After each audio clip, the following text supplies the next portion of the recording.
വലിയൊരു പ്രളയത്തെ അതിജീവിച്ച കേരളത്തെയും കേരളീയരെയും ലോകം വാഴ്ത്തിപ്പാടിയ ദിനങ്ങളാണ് കടന്നുപോയത്. ദുരന്തം വിട്ടകന്നതോടെ കൂടെ നിന്നവരെയും കൈപിടിച്ചുയർത്തിയവരെയും പലരും മറന്നുപോയിരിക്കുന്നു. അതിനുദാഹരണമാണ് കൊല്ലം ജില്ലയിലെ ആലപ്പാട് ഗ്രാമം. 89.5 ചതുരശ്ര കിലോമീറ്റർ വിസ്തീർണമുണ്ടായിരുന്ന ഈ ഗ്രാമം ഇന്ന് 7.6 ചതുരശ്ര കിലോമീറ്ററായി ചുരുങ്ങിയിരിക്കുന്നു.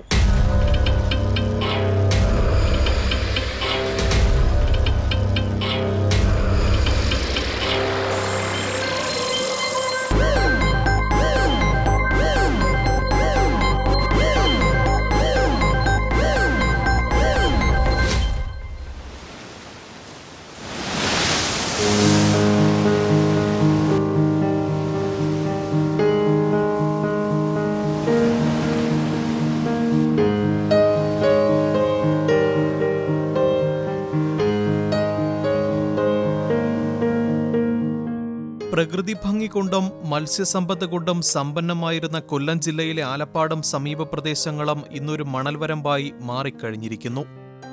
ദശാബ്ദങ്ങളായി ഭൂമി തുറന്നു നടത്തുന്ന കരിമണൽ ഖനനം ഒരു ഗ്രാമത്തെ ഒന്നടങ്കം കടലിൽ മുക്കിക്കളയുന്ന സാഹചര്യം.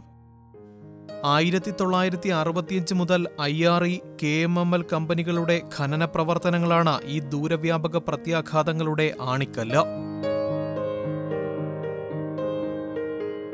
ഭൗമതലത്തിൽ മനുഷ്യൻ നടത്തുന്ന വിനാശകരമായ ഇടപെടലുകളിൽ ഏറ്റവും ആപൽക്കരമായ ഒന്നാണ് സമുദ്രതീരത്തെ മണൽ ഖനനം. കിലോമീറ്റർ കരയായി കിടന്ന പ്രദേശം ദശാബ്ദങ്ങൾക്കിപ്പുറം കടലായി മാറിക്കഴിഞ്ഞിരിക്കുന്നു. തീരത്തെ സംരക്ഷിച്ചു പോരുന്ന കണ്ടൽക്കാടുകളും തീരവൃക്ഷങ്ങളും കഥയോർമ്മകളായി മാറ്റപ്പെട്ടിരിക്കുന്നു. ഇവിടെ ഞങ്ങളുടെ ജനവാസ മേഖല നിലവിലുണ്ടായിരുന്നതിൻ്റെ 10-1 ചുരുങ്ങിയിരിക്കുന്നു.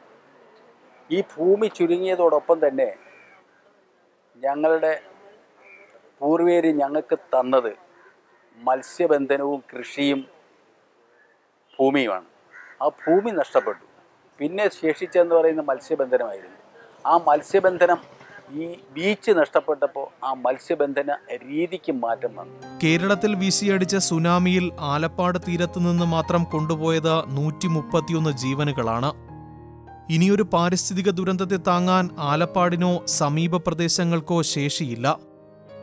30,000-ഓളം മനുഷ്യജീവനുകൾ ജനിച്ചു വളർന്ന ഇടത്തിനായി പോരാട്ടം തുടങ്ങിക്കഴിഞ്ഞു. കായലിനും കടലിനുമിടയിൽ ഒരു വരമ്പ് പോലെയായി മാറിക്കഴിഞ്ഞിരിക്കുകയാണ്. ഈ സ്ഥലം മാത്രമല്ല, ആലപ്പാട് തൊട്ടടുത്ത ആറാട്ടുപുഴ, തൃക്കുന്നപ്പുഴ, ഈ പ്രദേശങ്ങളെല്ലാം ദേശീയ ജലപാതയ്ക്കും കടലിനും ഇടയിൽ ഇങ്ങനെ വരമ്പ് പോലായി തീർന്നിരിക്കുകയാണ്.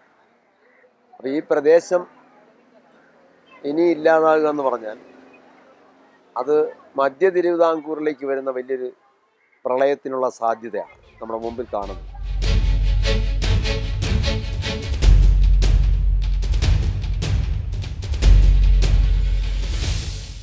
ആലപ്പാട്ടെ ജനസംഖ്യയിൽ 90%-ലധികവും പരമ്പരാഗത മത്സ്യത്തൊഴിലാളികളാണ്. ഖനന മേഖലയിൽ നിന്ന് കുടിയൊഴിപ്പിക്കപ്പെട്ട 5000-ഓളം പേർക്ക് ഉപജീവനമാർഗം നഷ്ടമായി. നിരവധി കുടുംബങ്ങളുടെ ജീവനോപാധിയായിരുന്ന കമ്പവല ഓർമ്മ മാത്രമായി. തീരദേശവാസികളെ മറ്റിടങ്ങളിലേക്ക് മാറ്റിപ്പാർപ്പിക്കുന്നതിലെ യുക്തിയില്ലായ്മ ഭരണകൂടങ്ങൾക്ക് എന്തേ മനസ്സിലാകുന്നില്ല?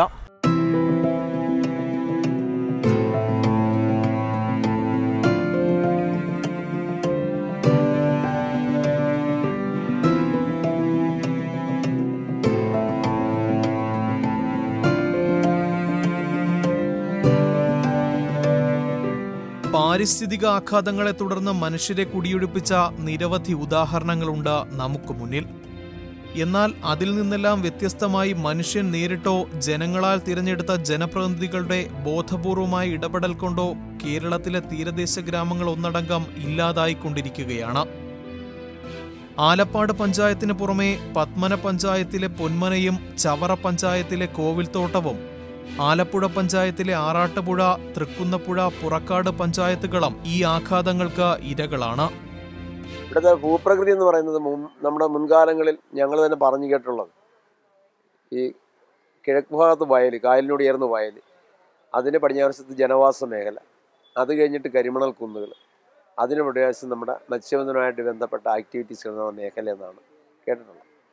ഇതിനിടയിൽ കൂടെ ധാരാളം കായലുകളും തോടുകളും കുളങ്ങളും ഈ തീരദേശത്ത് കായലിൽ നിന്ന് കടലിൻ്റെ അടുത്തുവരെയൊക്കെ എത്തുന്ന ജലപാതകളും ഉണ്ടായി. എന്തായിരുന്നോട്ടെ ഇതെല്ലാം എടുത്തു മാറ്റി 81 ചതുരശ്ര കിലോമീറ്റർ ഭൂമി എടുത്തു മാറ്റിയതാണ്. ഇവിടെ നിന്ന് കയറിപ്പോയതാണ്. അല്ലാതെ മണൽ വിളയുന്ന പാടങ്ങളൊന്നും തീരത്തില്ലല്ലോ. ഇങ്ങനെ എന്നും 100 കണക്കിന് ലോറി മണലിവിടെ നിന്ന് കൊണ്ടുപോകാൻ മണലിങ്ങനെ ഉൽപ്പാദിപ്പിക്കുന്ന പ്രക്രിയകളൊന്നും തീരത്ത് നടക്കുന്നില്ല. എത്ര എടുത്താലും അത് തീരത്ത് കുറയും. പ്രകൃതിയുടെ ബാലൻസിനെ അതിൻ്റെ സന്തുലിതാവസ്ഥയെ തകിടം മറിക്കുന്നൊരു പ്രക്രിയയാണ് തീരത്ത് നടന്നുകൊണ്ടിരിക്കുന്നത്. കാർഷിക സമ്പത്ത് കൊണ്ടും മത്സ്യസമ്പത്ത് കൊണ്ടും സാമൂഹിക സാംസ്കാരിക പുരോഗതി കൊണ്ടും മേൽക്കൈ നേടിയിരുന്ന ഭൂപ്രദേശങ്ങളിൽ 99.9% ഇടങ്ങളും ഇന്ന് തകർക്കപ്പെട്ടിരിക്കുകയാണ്. സംസ്ഥാനത്തിന്റെ വളർച്ചയ്ക്കും വികസനത്തിനും വേണ്ടിയുള്ള ഖനന പ്രവർത്തനങ്ങളെന്ന് വാദിക്കുന്ന ആരും തന്നെ പൊതുമേഖലാ സ്ഥാപനങ്ങൾ നടത്തിവരുന്ന ഖനനത്തിന്റെ ആഘാതങ്ങൾ എന്തൊക്കെയെന്ന് പഠിക്കാനോ മനസ്സിലാക്കാനോ ശ്രമിക്കുന്നില്ല. ഇവിടെയൊക്കെ എന്ന് പറഞ്ഞാൽ പുൽത്താടിയായിരുന്നു, ഈ ഫുട്ബോൾ കളിക്കുന്ന ഗ്രൗണ്ടായിരുന്നു ഇവിടെയൊക്കെ. അപ്പോൾ ഇത് കഴിഞ്ഞിട്ട് സീവാളം എന്ന് പറയുന്ന അങ്ങ് കരയെന്ന് പറഞ്ഞാൽ അങ്ങ് പടിഞ്ഞാറാണ് കമ്പാവലിയൊക്കെ വിടുന്നത്. അവിടെ ഒക്കെ പോയി. അങ്ങനെ ഒരു പ്രദേശമേ ഇല്ല ഇപ്പോൾ. പണ്ടുണ്ടായിരുന്ന സ്ഥലം എവിടാണെന്ന് പോലും അറിയാൻ വയ്യ. അന്നൊക്കെ ഉണ്ടായിരുന്ന സ്ഥലമേ ഇപ്പോഴെവിടാണെന്ന് പോലും അറിയാൻ വയ്യ. ഇപ്പോൾ നമ്മൾ മീൻ പിടിക്കാൻ പോകുന്ന അവിടെയാണ്. അത്ര ഒരവസ്ഥയായി. തെക്കൻ കേരളത്തിന്റെ സാമ്പത്തിക അടിത്തറ തന്നെ തകർക്കാൻ കഴിയുന്ന തരത്തിൽ അശാസ്ത്രീയ ഖനനം നടന്നിട്ടും ജനപ്രതിനിധികൾ ഒറ്റവാക്കിൽ അവഗണിക്കുകയാണ് ആലപ്പാട്ടുകാരുടെ വാക്കുകളെ.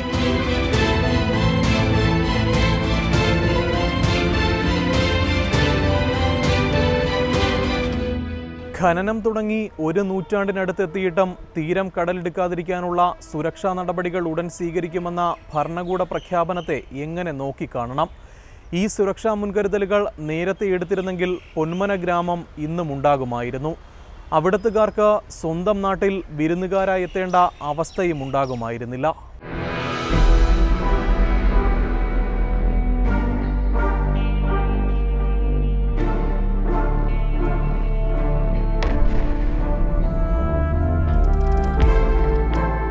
എവിടെ താമസിച്ചിരുന്നു എന്ന് ചോദിച്ചാൽ കടലിലേക്ക് വിരൽ ചൂണ്ടുന്ന ഒരു ജനതയെ സങ്കല്പിക്കാനാവുമോ?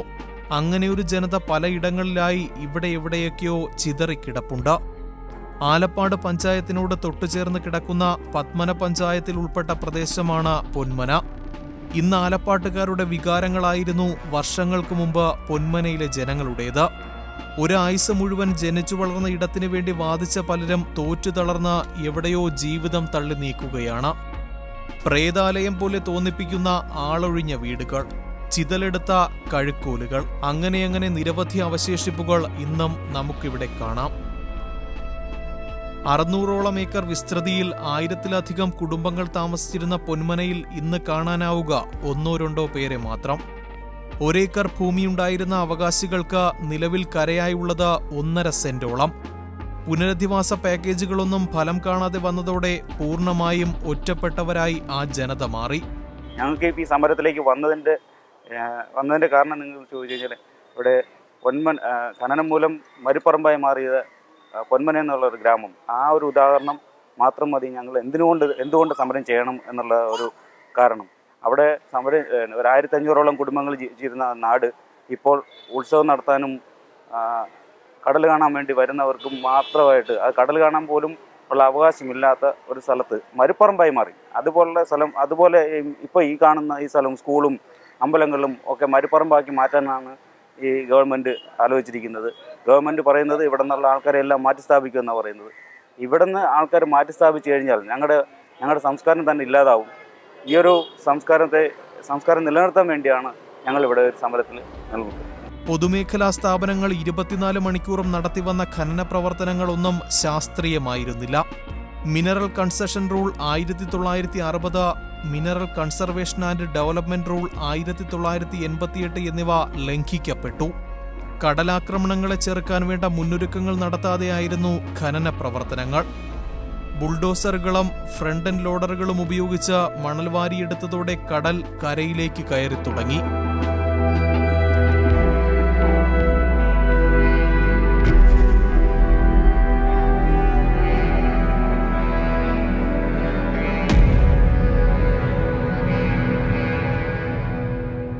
പ്രദേശം മൊത്തം തീരാൻ ഇപ്പം മീറ്ററിൻ്റെ വ്യത്യാസമല്ലേ ഉള്ളൂ കടലും റോഡും കൂടെ. ഇതെന്ന് പറയുമ്പോഴത്തേക്ക് ഇത് ഇപ്പോഴത്തെ മണ്ണെടുപ്പ് തുടരുകയാണെങ്കിൽ ഒരു 2 വർഷം വേണ്ടി വരത്തില്ല ഈ പ്രദേശം മൊത്തം പോയി മാറാൻ. ഇപ്പോൾ ഭൂമി എന്ന് പറയുന്നില്ല, ഒരു 3 കിലോമീറ്ററിന് മേളിൽ പോയി കഴിയും. ഇനിയിപ്പം ഇവിടെ എന്തെങ്കിലും തക്കതായ രീതിയിൽ സീവാളിൻ്റെതായിട്ടുള്ള മാർഗം എന്തെങ്കിലും ചെയ്തില്ലെങ്കിൽ കംപ്ലീറ്റും പോകും. അവിടുത്തെ ആ മണ്ണെടുപ്പ് തുടർന്നാൽ പിന്നെ ഇല്ല, സീവാൾ ഇട്ടിട്ടും ഫലമില്ല. അത്തരം ഒരവസ്ഥയായിപ്പോൾ. IR എന്ന പൊതുമേഖലാ സ്ഥാപനം ഖനന മേഖലയിൽ സൃഷ്ടിക്കുന്ന സാമൂഹിക അന്തരീക്ഷം എന്താണ്? തൊഴിലാളികളെന്ന പേരിൽ കമ്പനി യൂണിഫോമിലും അല്ലാതെയും എത്തിയ സംഘം വാർത്ത റിപ്പോർട്ട് ചെയ്യാനെത്തിയ ഞങ്ങളോട് കാട്ടിയ അതിക്രമം കണ്ണ് തുറന്ന് കാണുക.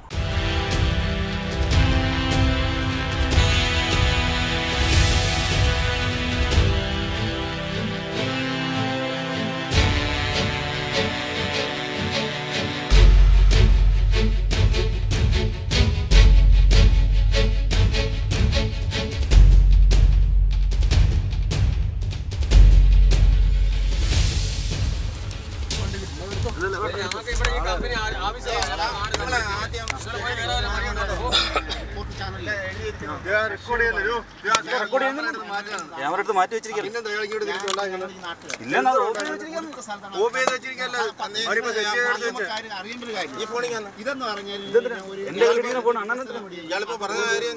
ഞങ്ങൾ പറഞ്ഞ കാര്യം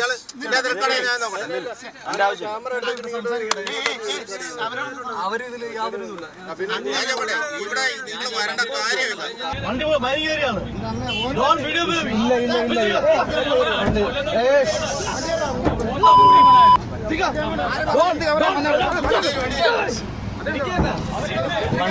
വണ്ടി അടിക്കണ്ട അതല്ല, നിങ്ങൾ ആര് പറയാം എന്ത് പറയാൻ വന്ന കമ്പനിയുടെ അനുവാദമില്ല, അനുവാദമില്ല.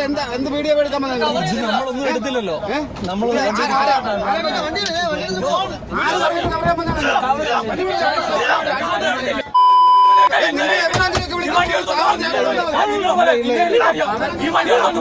തൊഴിലാളികളെന്ന പേരിൽ കമ്പനി യൂണിഫോമിലും അല്ലാതെയും എത്തിയ സംഘം വാർത്ത റിപ്പോർട്ട് ചെയ്യാനെത്തിയ ഞങ്ങളോട് കാട്ടിയ അതിക്രമം കണ്ണ് തുറന്ന് കാണുക.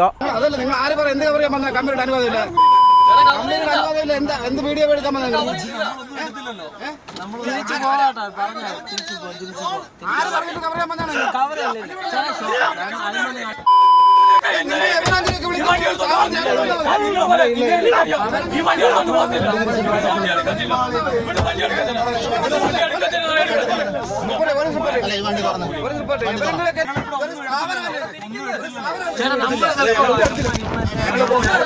മൊബൈൽ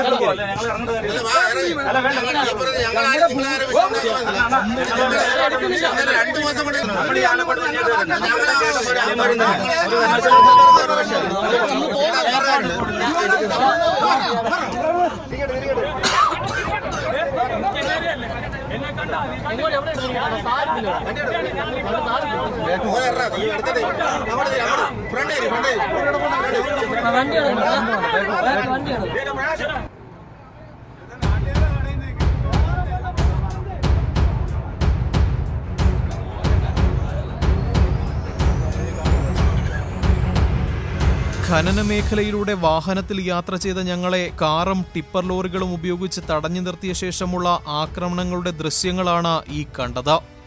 മദ്യപിച്ചെത്തിയവർ കൂടി സംഘത്തിൽ ചേർന്നതോടെ കയ്യേറ്റത്തിലേക്കും മർദ്ദനത്തിലേക്കും കടക്കുകയായിരുന്നു.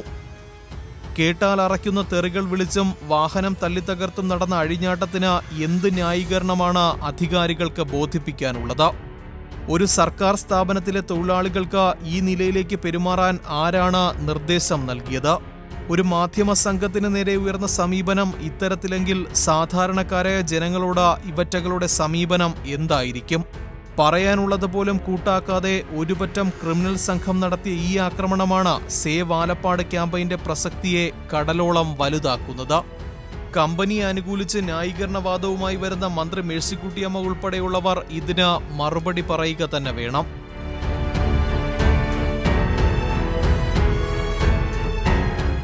അരനൂറ്റാണ്ട് പിന്നിട്ട നിയമലംഘനങ്ങൾ കൺമുന്നിലുണ്ടായിട്ടും പരിസ്ഥിതിയെ സംരക്ഷിച്ചുകൊണ്ടുള്ള ഒരു നടപടിയും ഒരു കോണിൽ നിന്നും ഉണ്ടാകുന്നില്ല. കരിമണൽ ഖനനം ഈ നില തുടർന്നാൽ കേരള ഭൂപടത്തിൽ നിന്ന് ആലപ്പാട് ഗ്രാമം തുടച്ചു നീക്കപ്പെടും. പ്രകൃതിയെയും മനുഷ്യനെയും മറന്നുള്ള എന്ത് വളർച്ചയും വികസനവുമാണ് ഇവിടെ ആവശ്യം?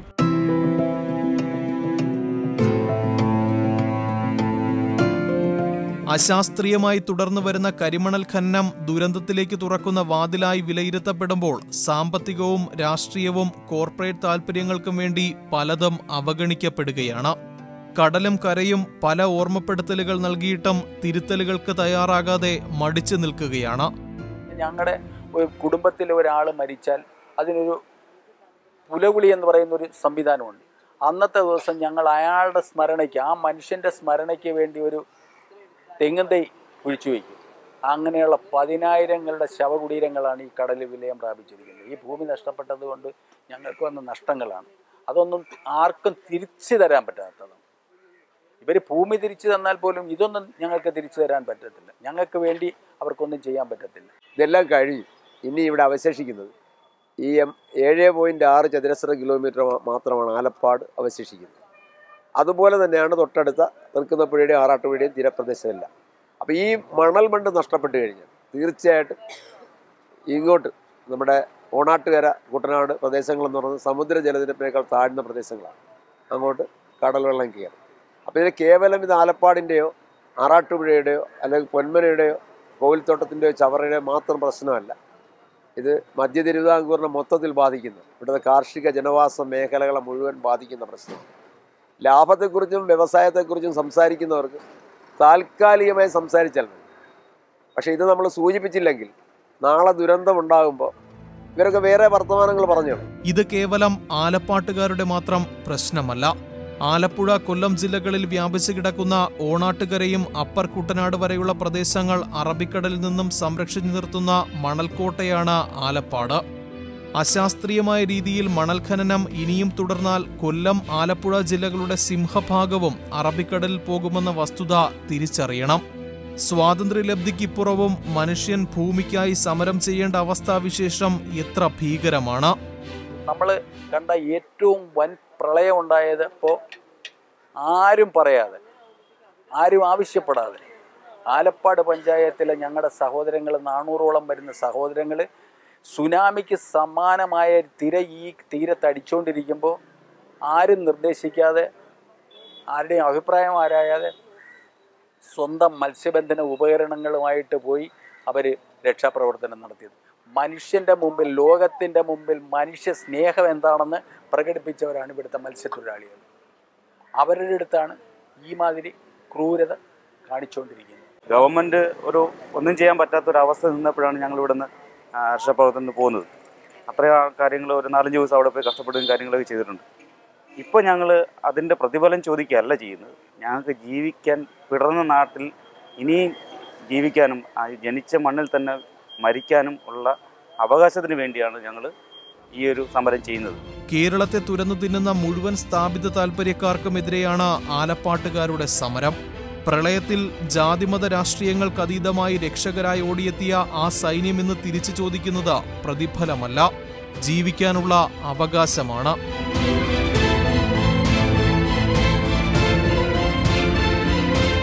വികസനത്തിന് ഇവിടെ ആരും എതിരല്ല. എന്നാൽ അതിൻ്റെ പേര് പറഞ്ഞുള്ള പാരിസ്ഥിതിക ആഘാതങ്ങളെ പ്രതിരോധിക്കുക തന്നെ വേണം. 1 നൂറ്റാണ്ടിനോടടുക്കുന്ന ഖനനഫലമായി 2000 ഏക്കറോളം തീരമാണ് കടലെടുത്തത്. ഇത്രയും നാശം തീരത്തുണ്ടായിട്ടും സുരക്ഷ ഒരുക്കുമെന്ന് വാദിക്കുക മാത്രമാണ് ഇവിടെ ചെയ്യുന്നത്. കേരളം ഏറ്റെടുത്ത ആലപ്പാട് സമരത്തെ കേന്ദ്ര സംസ്ഥാന സർക്കാരുകൾ വസ്തുതാപരമായി നോക്കിക്കാണണം. എല്ലാത്തിലുമുപരി ചുവരുകൾക്കിപ്പുറത്തു നിന്ന് മാറി ആ തീരത്തേക്ക് വന്ന യാഥാർത്ഥ്യം മനസ്സിലാക്കണം. പരിപാടിയെക്കുറിച്ചുള്ള അഭിപ്രായങ്ങളും നിർദ്ദേശങ്ങളും ഞങ്ങളെ അറിയിക്കുക. വിലാസം: പ്രൊഡ്യൂസർ, നേർക്കണ്ണ്, Kaumudi TV, Pettah, Thiruvananthapuram. Phone number 9946108174.